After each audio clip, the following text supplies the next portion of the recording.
What up, survivors? Welcome to D180, the horror movie podcast, taking you on a ride. Thanks for coming. I'm AJ. And I'm Janae.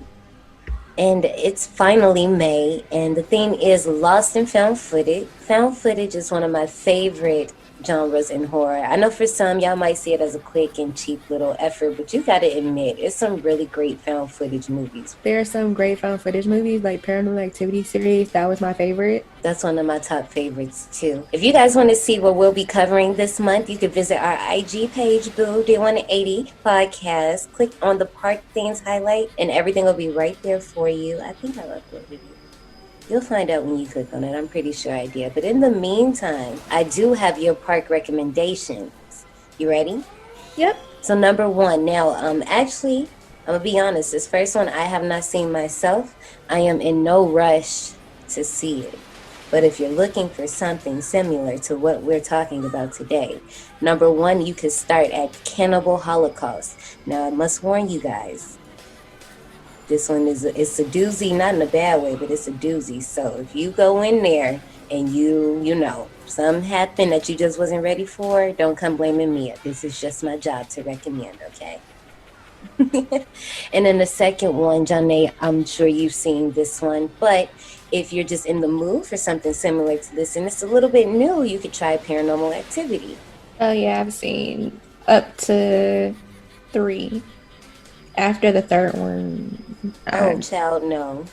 Oh, no. Absolutely not. Every single one of those, except for you, 6, need to be witnessed. 6, you can leave that alone. You don't need to watch that. yeah, I kind of I think I'd checked out after a while because it was like, how many of these gonna make?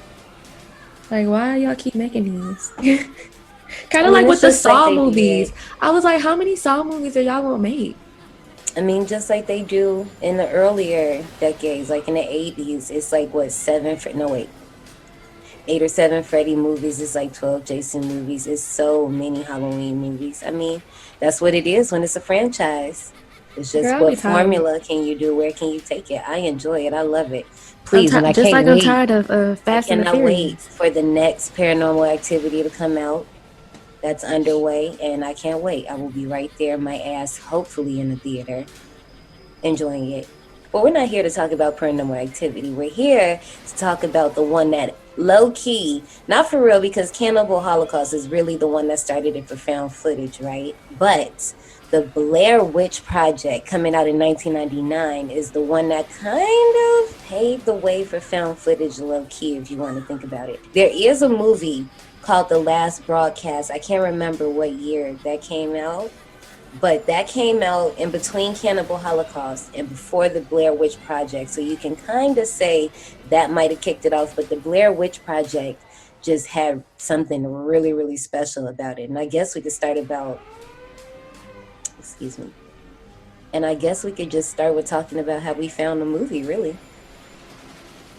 So this was actually my first time watching it, and I honestly don't recall anything about this movie beforehand except knowing that it was fake. Like, I think I recall people talking about it back in 99, but how old were we in 99? I was in first grade. I know that. I just remember people talking about it growing up and that this was like a must-see movie, but I just never saw it. I have the complete opposite reaction or experience, I guess I can say.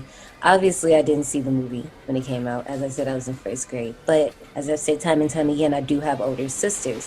Now, to clear the air and be real with y'all, I actually saw the Scooby-Doo Project first before I saw the Blair Witch Project, okay? And if you're not familiar, I'm gonna link it down below. The Scooby-Doo Project came on Cartoon Network, and it would just be these clips of like the Blair Witch Project, but it was Scooby-Doo in the game.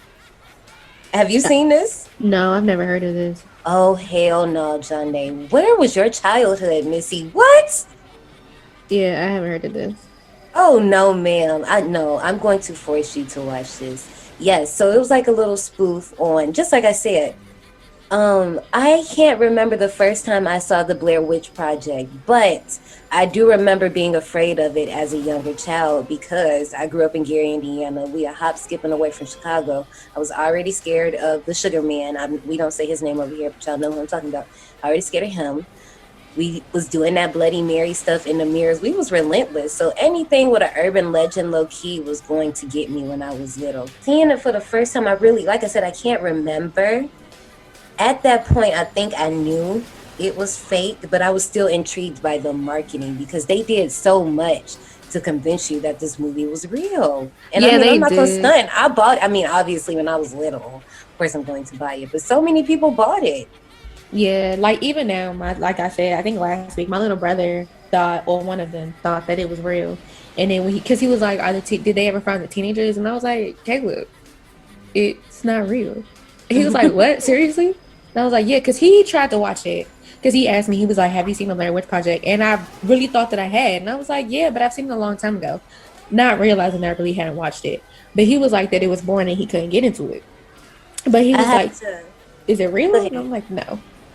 I have to be honest. I can understand, and you know me. Anytime I watch a movie, I do everything required. I have to set the mood for whatever it is, and I do a very good job of placing myself in the then time of the movie. So, we're in 1999. The internet is here, but it's not really a big thing.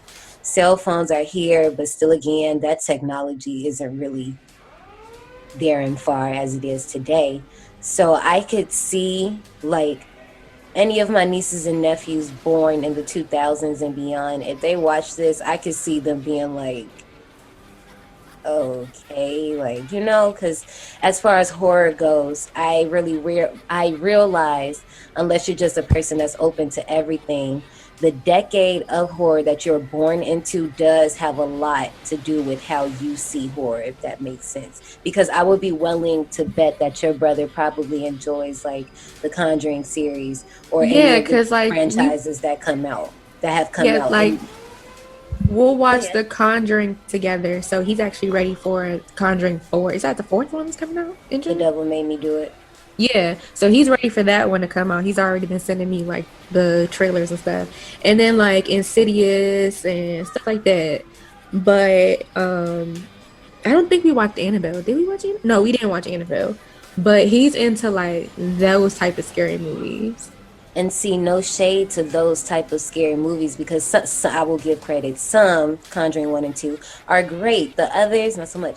Anyway, the thing about it is this movie sets itself apart by not giving you so many jump scares, and it's just giving you tension and dread. And if you're not a person that,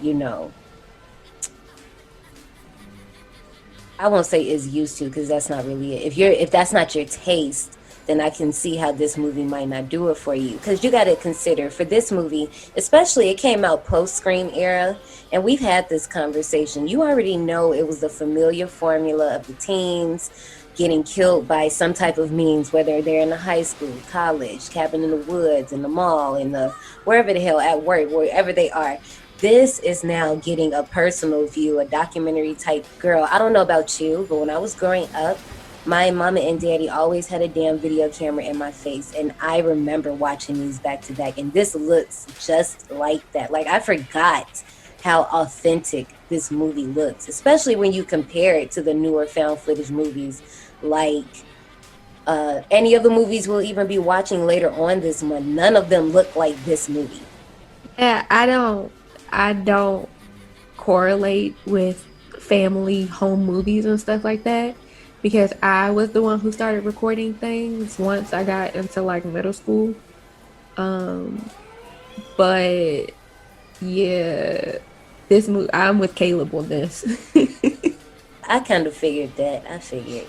But I'll just leave with this before we get into the rest of our show. This movie is one of the vital horrors that you do need to see. I would highly recommend it. Like I said, it might not be some people's speed, but it definitely is one that you have to appreciate, especially going into the found footage genre. So this was directed by Daniel Myrick and Eduardo Sanchez, and they also wrote the movie as well and edited the movie. And then it was produced by Robin Cowie and Greg Hale. And then it starred Heather Donahue, Michael C. Williams, and Joshua Leonard. I think it was crazy the way they got casted. Josh literally got casted because he knew how to use the camera. There's a whole story. A lot of this I'm not going to regurgitate. I'll link it down below. You guys can watch this super dope documentary. It's two of them. The one I'm talking about kind of just gives you some behind the scene one. The other one is one that came out before the movie came out on Sci-Fi Channel. John, you probably haven't seen this documentary. I'm not sure. But this is what really made me think this stuff was real. Because I remember my first grade ass seeing this. And I don't know how, but I saw it. It's just a documentary behind the scenes of all the stories, like with Rustin Parr. I don't think Mary everybody that's in this story, it gives backstory to everything that happened in the movie. As far as Merrick and Sanchez go, I think they did a good job for what they had, because didn't they like film in like 8 days? Yes, it was filmed in 8 days, but then it took 8 months to edit it. This movie really interests me because I don't know about you, but I grew up in a performing arts school, and I really like the tactic that they used with improv. If anyone else doesn't know, what they basically would do with each scene, and we'll tell you throughout when we discuss, through each scene, each of the actors would get a piece of paper and it would tell them what to do. But they're not telling the other actors, what's on their paper. So no one knows why you're acting the way you're acting. You know what I'm saying? It's really a big improv class. And I would remember having to do that in middle school. So seeing them doing, especially watching it now as an adult and understanding more, I kind of like, because low-key, sometimes they're coming out of character and it gets real if you pay attention to some of this stuff. And I love to talk about it. They said that they had to keep intervening to like calm down the tensions between them. Especially because they were going to take this movie in so many ways. You can watch it in one lens because Josh and Heather, in one version of the script, they were going to be exes. And even when you watch it, you can see the tension between them. But just imagine if that was the storyline, that would give it a different perspective. There's another quote unquote theory that Josh and Mike might have been the ones that actually killed her, and they lured her in the forest in the first place. And I mean, I'm pretty sure that would be a dope movie, but I don't know if I like that here, though. I don't like that. I mean, I'm pretty sure there's a movie for that somewhere, and there probably is a movie like that. I mean, but she really did take a knife into the forest because she didn't like the idea of having to sleep with two guys, so. I mean, you always gotta stay protected. That's understood, though. That's true. Well, are you ready to go to the queue line? I am. Howdy, survivors. Please keep your tips and limbs inside the vehicle and remain seated at all times. Hang on to your personal belongings, especially your minds and spines, 'cause this here's a wild ride. First one. Would you rather get lost in the Texas Chainsaw Massacre or the Blair Witch Project house?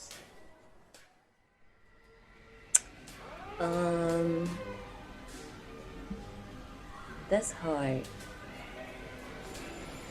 Dang, that's hard.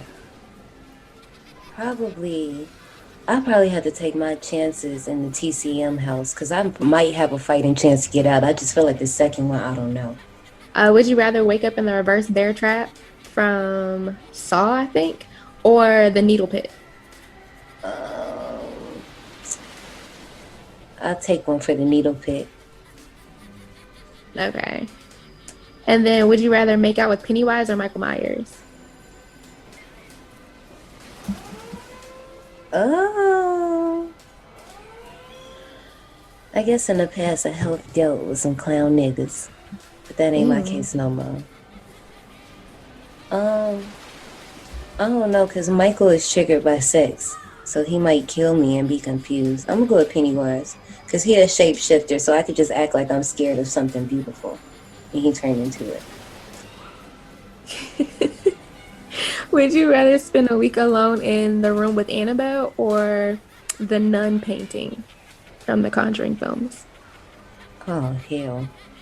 Damn, probably that B-word Annabelle. Because that painting, I'm just telling you right now, if I see a body come out the frame, bitch, I'm kicking it. Would you rather be possessed temporarily by the demon in The Exorcist or the one in Hereditary? Oh, payment. Oh no, payment. Oh no, not payment, but Pazuzu. Oh damn, damn, that's kind of tough. Actually, you know what? Let's go with the one in The Exorcist because I guess they kind of help. I guess. Would you rather try to fight off Freddy Krueger or Leatherface? Oh, let's come on, Freddy. Fight me then.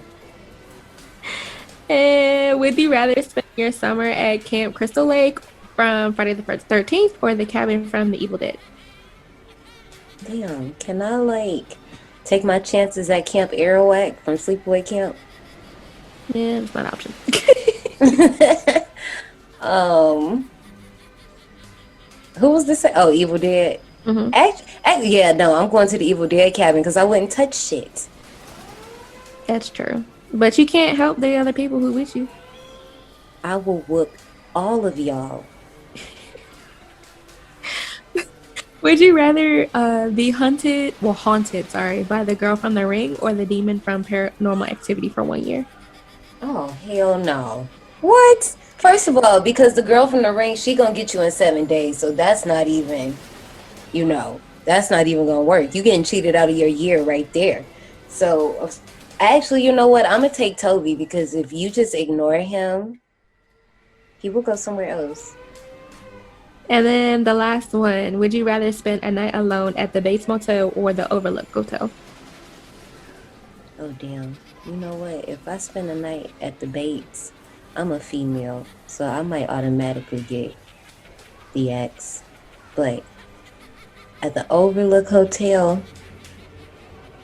somebody might get the X from me. So I'm going to go with the Overlook Hotel. And that is the end. Girl, you know what? Let's stop fooling around. Let's go ahead and get out of here so we can talk about 1999's The Blair Witch Project. I just want to apologize to Mike's mom and Josh's mom and my mom. I am so sorry because it is my fault. Because it was my project.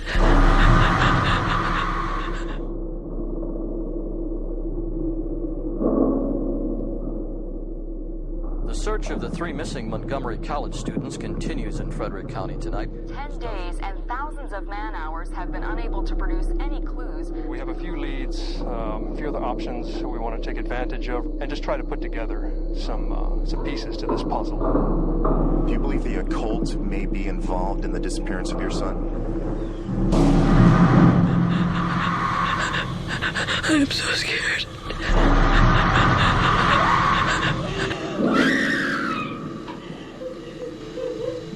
All right, so this trailer, I mean, it doesn't give away anything, but based off the trailer, I don't think I would have watched this. I really like the trailer. I like how simple it is. For me, I am a very curious person, which is why I don't like my trailers to give away too much.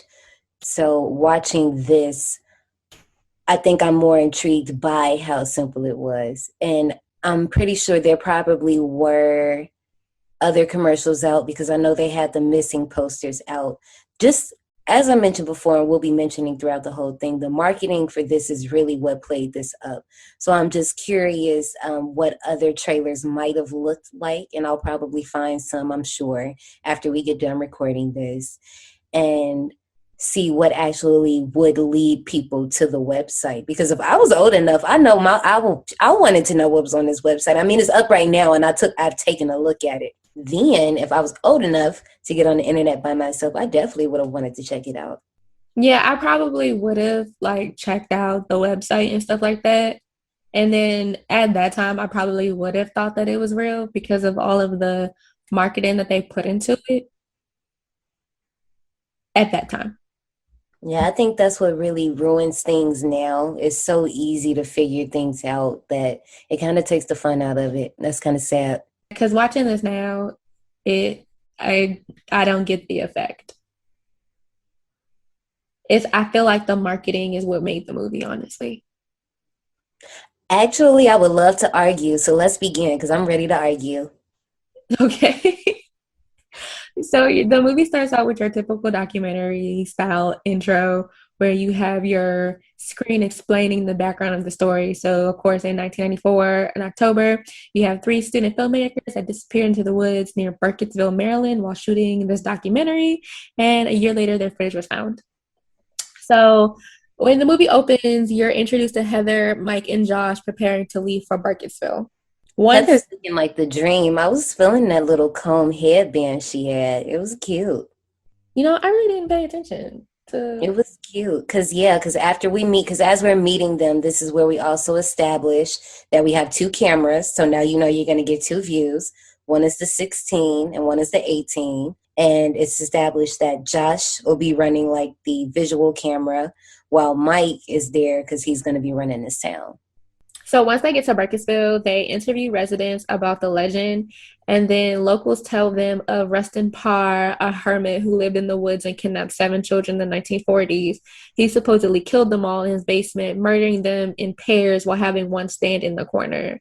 And you find out later on, not in the movie, but you find out that those townspeople were actually planted, but the actors didn't know at the time.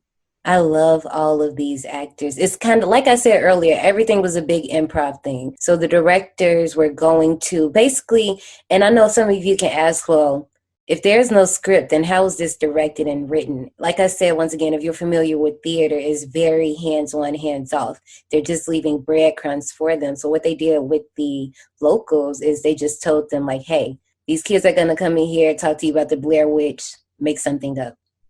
On the flip side, they told the actors that they were just going to be asking these people about the Blair Witch under the impression that they thought these locals really knew something about the Blair Witch. So it's just a lot of mind games going on. Even the mom, my favorite, the mom with her little daughter, how it's a lot of happy accidents that make this movie so great. And here's one of the first ones. When the mom is telling her, made up story about the Blair Witch, her daughter is like, what the fuck? Like, no, mom, like, be quiet. And she's like, sorry, like, this is just a scary story. It's not real. But there's no way they coached that little girl to do that.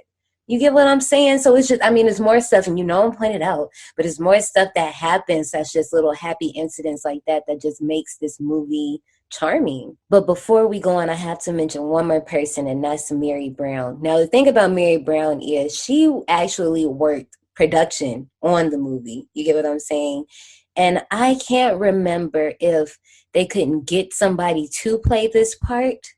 So it ended up going to her because actually she's the one that if I'm not, somebody can correct me on our IG, but if I'm not mistaken, she's actually the one that came up with the lore and the marketing of all this Blair Witch stuff. So she really knew what she was talking about when she was talking to Heather and the gang. And I just think, once again, that wasn't a happy incident. That was just somebody that was just really dedicated and passionate and understood the assignment of their job. You gotta love it. Yeah, she was a little creepy. I liked how she was saying a nice frrr. Oh, I missed that.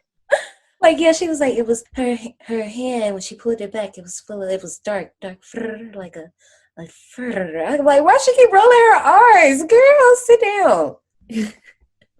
So they go to explore the woods in North Burkittsville to research the legend. They meet 2 fishermen, one of whom warns them that the woods are haunted. He tells them of a young girl named Robin Weaver who went missing in 1888. When she returned 3 days later, she talked about an old woman whose feet never touched the ground. Then afterwards, they decided to hike to Coffin Rock, where 5 men were found ritualistically murdered in the 19th century, and their bodies later disappeared. The fishermen were cracking me up the entire time because you have the one with the glasses and his little coiffed hair, and then you have the other little thicker one on the other side. And it's the way that the slimmer one keeps staring at him while he's trying to tell his story. He like, dude, can you just let me tell my story? Like, their interaction is so funny. I just want to know, what did the producers tell them? Or did these 2 people even know each other? Because it seemed like they did, the way they were acting. Because if not, somebody needs to put them on the payroll. It's a little late, but way too late. So they camped for the night, and nothing really happened when they camped that night. But the next day, that's the last time they're gonna see that car. That's what happened. Well, yeah. Like that last scene shot, like when they just walk away from the car, I'm just like, damn, if only they knew. So the next day, they find an old cemetery with 7 small cairns or rocks or whatever. Carnes. One of which Josh accidentally knocked over. And then that night in their tent, well, not in the tent, but outside of the tent, they heard sounds of twigs snapping. And then they go investigate like weirdos. After Sidney Marie Prescott told y'all not to, y'all doing it again. The following, Actually, no. To be fair, this was October 1994, so I can't use that argument yet. yeah, this is before then. So the following day, they try to hike back to the car, but can't find it before dark and make camp.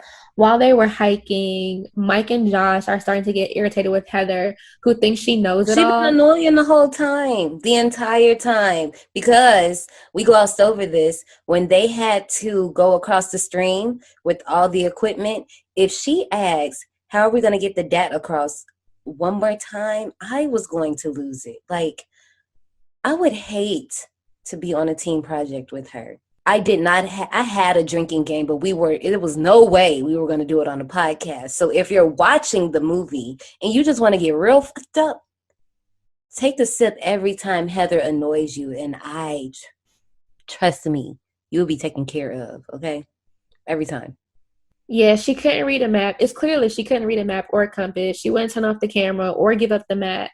And then during the night, when they hear the twigs snapping and leaves rustling, she decides to go out and investigate again. The next day, they find an old cemetery with the 7 small rocks and like cairns. One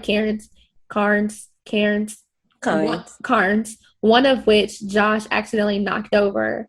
And then, right. So that night, they hear, while they're in the tent, they hear the sound of twigs snapping, and they try to investigate like weirdos, except for Mike. He doesn't go out. Yeah. First of all, Heather, once again, being annoying. How you gonna punk Mike for not wanting to go? Like, if you don't want to go. That was terrible. But you can't do that, because even the next day, once I want to know what her zodiac sign is, because she's yelling at him one night, and then the next day she want to apologize and explain that she only did this because she wants to get a good product for her thesis. And Mike wasn't having it, because he was like, and I'm not going to play with that. And she's like, well, how do we know if it was people? And he was like, well, even if it wasn't, I'm not going to play with that either. And I'm like, as you shouldn't. He was the only one that really had sense, honestly. So the next day after this whole situation, they do try to hike back to the car, and they cannot find it before dark, and they make camp. But while they were trying, 2 more hours max. I promise, guys, 2 more hours. While they were trying to find the car, Mike and Josh really started to get irritated with Heather, who thinks she knows it all. I mean, and you're right. She thinks she know it all. He asked a very valid question. If the way we came in was a shortcut, why are we going back a different way? And of course, she don't want to be wrong. She can't read a map or a compass, wouldn't turn off the camera or give up the map. I do like that they address because in every found footage movie, what's the number one question that gets asked?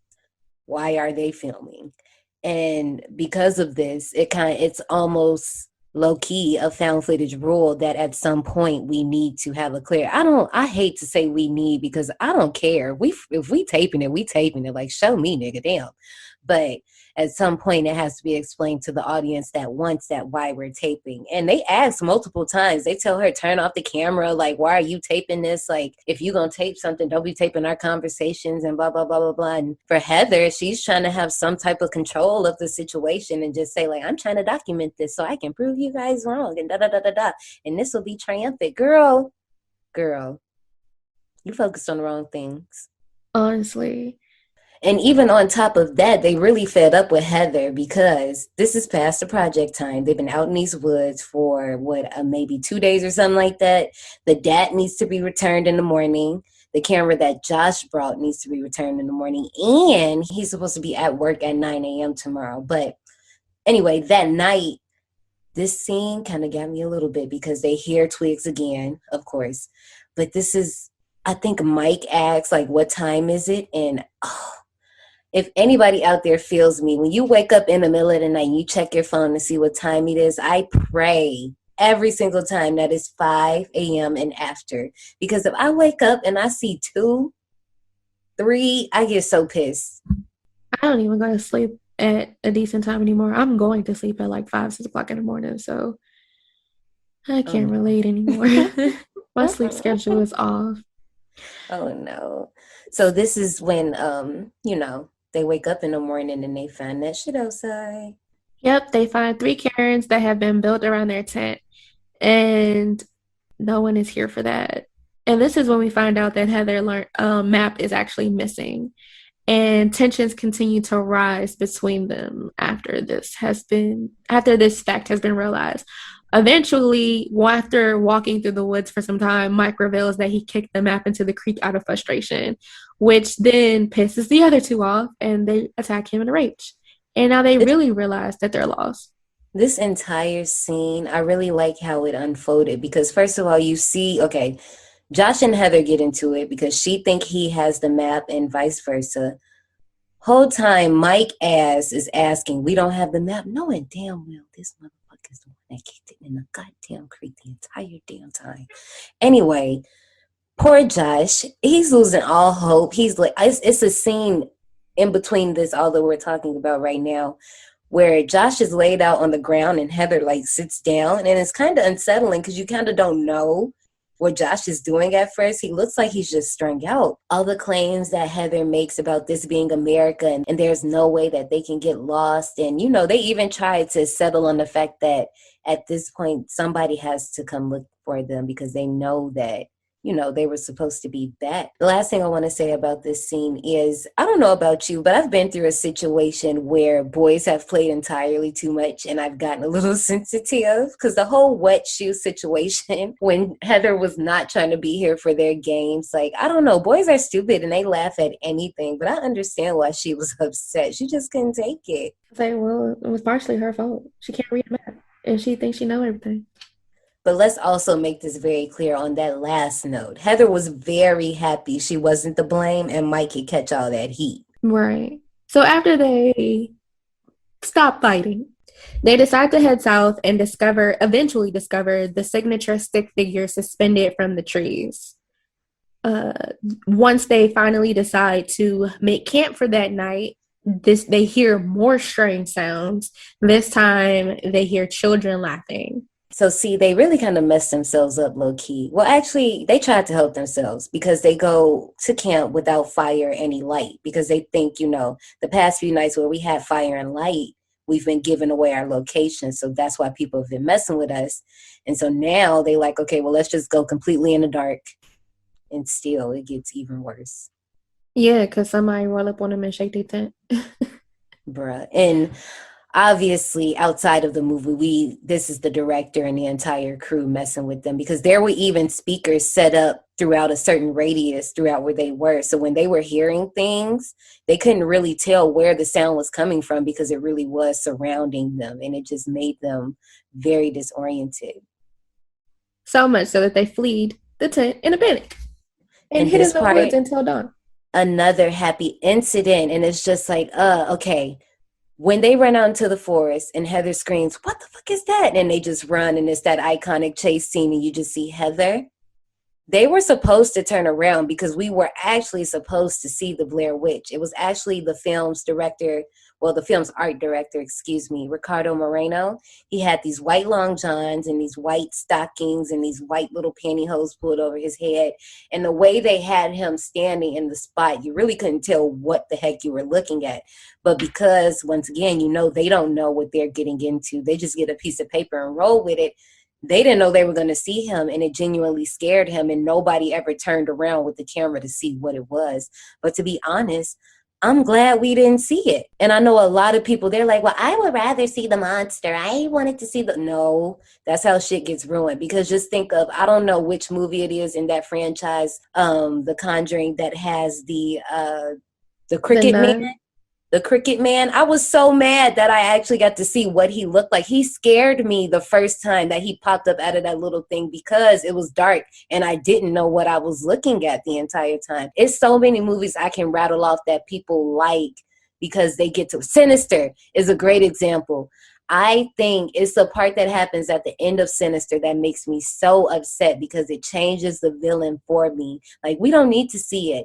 I say this all the time. My mind is going to think of some way more messed up thing than you can ever show me. This is practically why the ending of It Chapter 2 doesn't live up to a lot of people's expectations. Because how Stephen King wrote it, what Pennywise is something the mind cannot imagine. So they imagined it as a spider with Pennywise's head. Does that look scary in person? No, not really. I mean, it kind of looks kind of crazy, kind of cheesy. But if it was just this mystical being for real, my mind would probably think of some wild ass crazy shit. It's like I want to say a lot of things in this movie, because even later on, it's another part that some people kind of get upset that they can't quote unquote see. But I feel like we get enough for the mind to wander. When they finally return to their tent, they find that their possessions have been rifled through, and Josh's equipment is covered with slime, but it was actually KY jelly. And at this point, Mike is over Heather recording and tries to get her to cut the camera off, and she bites him. This is really the point where Josh starts losing it. Mike even has to take Heather to the side and tell her she needs to be sensitive, because she is, and I'm all for the girls, but she is really being a little bitch. She's getting on my nerves this whole entire movie. She makes one more reference to how America is this place where we just burn all of our natural resources and it's fine, we're going to get out the woods. Baby, no, it's still some places that's pretty lush. Exactly. Especially in 94. Exactly. Especially in 94, okay? And I was with, first of all, Josh had it when he was singing, I can't even think of the name of the song, but you know what he was singing. America the Beautiful. Then they start singing the Star Spangled Banner. I'm like, oh, child, y'all really threw. Y'all ready to go home. Yeah, this was actually after they crossed the river identical to the one that they crossed earlier and realized they walked in a circle. This is when Josh starts filming Heather. Yeah, and now she's crying. Oh my gosh. Okay, here's your motivation. You're lost. You're angry in the woods and no one is here to help you. There's an effing witch and she keeps leaving itch outside your door. Josh, there's no one here to help you. She left trinkets out your freaking door and you took one of them. She ran after us. Oh my gosh, he was drilling her. And this is what I'm talking about. Like, at this point, Josh was not playing. Josh was not the character Josh. Josh was the actual Josh. Because if you think about it, like I told you guys earlier, they were giving pieces of paper that say, this is your motivation, ABC, blah, blah, blah, blah, blah. He was literally using real life inside of the movie, and you would never know that unless you know the behind the scenes things. You know what I'm saying? But and they were also giving them less and less food as the days go by. Yeah, and then gonna make their secret code word taco. Man, fuck y'all. So that night, Josh disappears at some point in the night. And listen, can we talk about his disappearing story?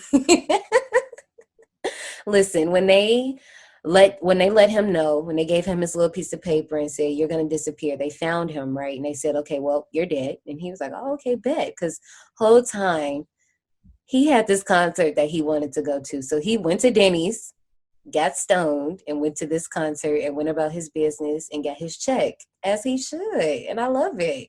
Right, because I know he was hungry. He was ready to go, okay? So the next day, they tried to find him. Heather and Mike tried to find Josh, but they couldn't find him. Mm-hmm. And then so they kept on trekking through the woods. Now that night, they hear Josh's agonized screams, but of course can't locate him. And even right here, because when they hear his screams, Mike is like, do you think it's them fucking with us? He's talking about the actual crew, because them was the ones that was like real life fucking with them. But like, I just love it, because if you're just watching the movie and you're watching it, you have no knowing of any of this behind the scenes stuff. And half the time, if you don't watch this with captions, you probably miss half of the dialogue anyway. You know what I'm saying? I had to watch it. Yeah, I will understand. Yeah, now I watch it with captions, but I know I've watched it without before. But Because yeah, and that's my as loud as point. I turned my TV up, I still couldn't hear them. So I had to turn on Right. camera. And when he asks, do you think it's them effing with us? He's talking about the production crew. He's not talking about this lore. Because at this point, I think the production crew was scaring them more than the actual Yeah, they were. assignment. They were scared. Because when her running out the tent after they shook the tent, that really scared her. Yeah, because I mean, they weren't being let in on anything, which works so well. I think it's another movie that we just discussed that does that, and I can't quite remember what it was, but I feel like that works so well when you don't know. The next day, Heather discovered a bundle of sticks tied with fabric from Josh's shirt. Initially, she ignored it, but they had to tell her to go back and look at it. Yeah, she was trying to be slick. She was like, I'm moving it from in front of the tent. So when she finally looked inside of it, she found blood-soaked scraps of Josh's shirt, as well as teeth, hair, and a piece of his tongue.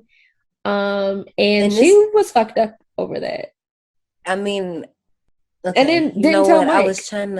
I was trying to figure out like how would I act. I would probably react the same way off tip, but I know I like to stare at things, so it just depends. But I would have told the person who I'm with. I wouldn't have kept that to myself. Yeah, I feel the same. But these are also real teeth from a Maryland dentist. I just want to know which one of y'all did it.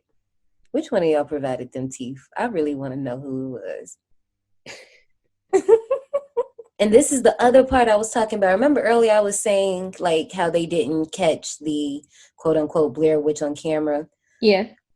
I find beauty in the fact that we don't get like a holding shot on the content of what's in there. Like she does show it a few times. And I feel like it's enough for you to tell. Like you can clearly see that's a tooth. Yeah, but like, yeah, because I've heard a few people say like they get upset that it doesn't focus in on it. Why? But exactly. And that's what I'm saying. Like with these current found footage movies, they probably would show it to you and focus on it. Some of them would. But why? I know in my found footage movie I would. I be showing y'all everything. Because I bet you that some people, if we didn't read off what was in there, they probably just would have thought it was teeth in the shirt. Yeah, I just thought it was teeth and blood. Yeah. But like it's so bloody and so dark that you can't tell anyway. But like I said, once again, your mind's going to make up more messed up things than you ever could. And speaking of, Heather's mind is clearly off her rocker. She is distraught. Yep, because that night, that's when we get this infamous Snotty Notes crime scene of herself apologizing to her family and Mike's family and Josh's families, taking responsibility for their predicament. Poor child. And even this, once again, was another happy accident. She wasn't supposed to tape that like that. But and they had her tape this multiple times. And every time she kept pressing a button that kept zooming in on her face and they just kept it. And now that's like a scene that's gone down in history. Now, what I do remember is the spoof from Scary Movie. Because, you know, they had to make the nose drippings look real extra in Scary Movie. Of course. And it's crazy because if you ask a lot of people, like I say, you know, a lot of these movies that we do on a podcast, depending on what year they come out, I'll make a comment and say, like, this is one of those things that have for us kind of always been here. And I'm already knowing that a lot of people probably know this scene from Scary Movie before even had seen the Blair Witch Project. I am that person. Mm-hmm. So that night, they, again, hear, not too long after her snotty nose is filling up the screen, they hear Josh's agonized cries and follow them into an abandoned house. Lord, would you go in that house if you seen that? No. Hell no. And then it's all boarded up. It looked like that house that Axel was taking Megan into. Morgan, whatever her name was. That house, it actually looked better than this house. I don't know. Because even on these little ghost tours that they tell you to do, and they have like these abandoned buildings like this in the woods, I still wouldn't do it. But they go inside, and there's a whole bunch of demonic symbols. It's more runes, but backwards runes that are on the wall, and a lot of bloody children's handprints. And they're running through the house trying to find Josh. And it's so funny is because it's like his cries never sounded like they were coming from in the house. because Mike's camera is the one that has the sound, right? And Heather, you know, she has a camera that Josh had. That's the one that doesn't record the sound. So this entire scene, anytime you hear sound, is coming from Mike. So even when you hear, well, we'll get to it, but even when we hear Heather later, that entire scene sounds so weird and disoriented because you're like, okay, it's not coming from her. I'm right here with Heather, but this is not coming from her. How is this happening? We're hearing it from Mike the entire time. Yeah, it sounded weird. For this entire scene, I love how they set it up. When they got to the house, they came to Mike, they gave him a little piece of paper, and it said, okay, when you get to this point in the house, just take off running. Stay as far as you can in front of Heather and start looking for Josh. And when you hear Heather scream, I feel so bad because she genuinely sounds scared. Like, she is terrified. Her voice is trembling, honey. Like, poor thing. Yeah, she was. I was getting annoyed with her screams though, because she, ah! Ah! It's like, girl, shut up. But they finally go into the basement. Well, Josh goes into the no, wait, shit. Mike goes into the basement, and then something attacks him and drops the camera. They did this part so swift. When they caught him, basically when he drops the camera, it's the crew like catching him. They put the camera down and said, okay, you're dead. Go stand over there in the corner. Heather's going to run in here any minute. Because remember, you know, they told him stay far in front of her. And then this is when Heather comes in and whew. Her camera captures Mike standing in the corner. Then unseen force attacks her, causing her to drop her camera, and then footage ends. Some people really did get upset at this ending because they said they didn't understand what it was. And if you're one of those people, basically, do you remember that whole Rustin Parr thing? And we were talking about how when he would take his kids into the corner, he didn't like the eyes watching him, so he would make one stand in the corner while he dealt with the other one. And that's basically what happened here. I'm still like gagging over the fact that during the movie, they had walkie-talkies to make sure that they didn't get lost, but they still got lost at least 3 times. I know one of those times they got lost, they ended up at somebody's house and the crew had to come get them. I wonder how that worked. Like, you just have these kids just show up at your door asking, can they come in? And then they gave them a hotel room and food. And then it was like, okay, next day, reshoot. Speaking of food, they kept like decreasing their food supply over the 8 days of filming so they would be like naturally crankier. Oh my God. Yep. Y'all were torturing those children. Yeah. Or even, once again, going back to the marketing, when they got done filming, they had to disappear for a long amount of time to make the story seem plausible. Heather's mom was getting letters because people really thought she passed. It was definitely weird because I know she's probably like, why do people sending stuff to my house? It was probably an odd experience because it's like you got to go along with it, but it's like my daughter's right here, but people are really right buying into this story. And I mean, just overall, I'll just go ahead with my thoughts because I understand, as I've said plenty of times throughout the show, I understand how somebody might not grasp onto this as others like myself might. But I am the type that I always have an appreciation for pioneers when it comes to movies.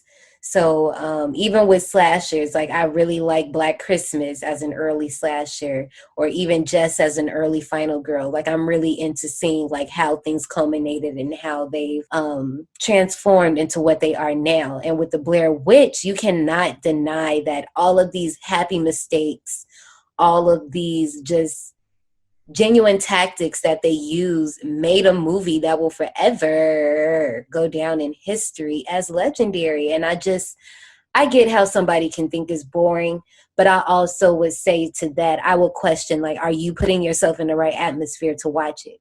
Because if you're watching this movie and you're letting yourself get distracted and you're not really immersing yourself into this 60 minutes that we're lost in the woods with these characters, and I can understand how this one can just, not be your vibe and pass you by. But if you really allow yourself to get lost in the woods with these characters, over the course of 60 minutes because they get lost at the 20-minute mark. It's worth it, and it's really good, and it holds up. The look, the style, the way it's cut and edited, we're not looking at someone every time somebody is speaking. Sometimes people aren't in the camera. It just works. For me, like, I get what you're saying, but I just couldn't get into it. I did not like it at all. Like, it was boring to me, very boring to me. And Heather got on my fucking nerves the whole entire movie. And like more than half of the movie, she was kind of like sounding like a Karen to me. And I get that that was the point of her character. They wanted her to have like a Captain Ahab quality, obsessively documenting everything or whatever. But I just couldn't. It was getting on my nerves. I just couldn't. Maybe if I had saw this back in 99 or in the early 2000s, it would have scared me. But now, I just couldn't get into it. This movie has a 6.5 out of 10 on IMDb and 86% on Rotten Tomatoes, and Janae gives it a 40. What is your rating, Ashley? I am going to give this movie what it deserves. I am going to be giving it an 86. Okay. Are you ready to go to the souvenir shop? Well, I guess we have no choice. It seems you survived. Well, before you go, join us in the souvenir shop. All right, so you guys will be able to see the cover art posted on our Instagram page at D180 Podcast. And there happens to be a website that still sells fan-made memorabilia. If you want some Blair Witch themed items. I think it's so crazy because I actually, and this is not for the original movie, I worked at the radio stations when one of the remakes came out. And I am just so upset that I did not take advantage of the merch. I'm just kicking myself right now because I was thinking about it like, dang, it was some things I do have because I know I have a better watch out sweater. That's not a word. Better watch out sweater. And at the time, I didn't know the movie was what it was. So I'm probably still going to wear it. I'm not going to stunt. But, you know, I still do feel a way about that movie. But I miss working at the radio station. I like free merch. Like, Girl, shoot, as much as that when we were doing Brigade, I was always trying to get free stuff. Always. It's all free merch is just always the vibe. Just whoo child. Well, now that that's over, so I don't get any more sad over not having that merch. Let's talk about these park announcements, shall we? All right. So to continue jumping off May for our Lost and Found footage, we'll be coming back next week with 2014's Creep. But before then, make sure you guys, as Janae said, come visit us on our IG at D180 Podcast. If you want to visit our park themes to see what we'll be talking about next, they're available in our IG highlights. If you want to submit, excuse me. If you want to submit a movie idea for us to review on the show, you can either submit it to our email at destination180podcast@gmail.com, or hit us up on Instagram if you want to. We're going to see it either way. And do not forget to please leave us a review. We would definitely appreciate a written one if you can. But if you just want to leave us 5 stars and we still got a 5-star rating, you can go ahead and do that too. All right, survivors, we'll see you next week when we cover 2014's Creep. And we ain't talking TLC, honey. It's a different type of creep. We'll see you soon, survivors. Bye, y'all.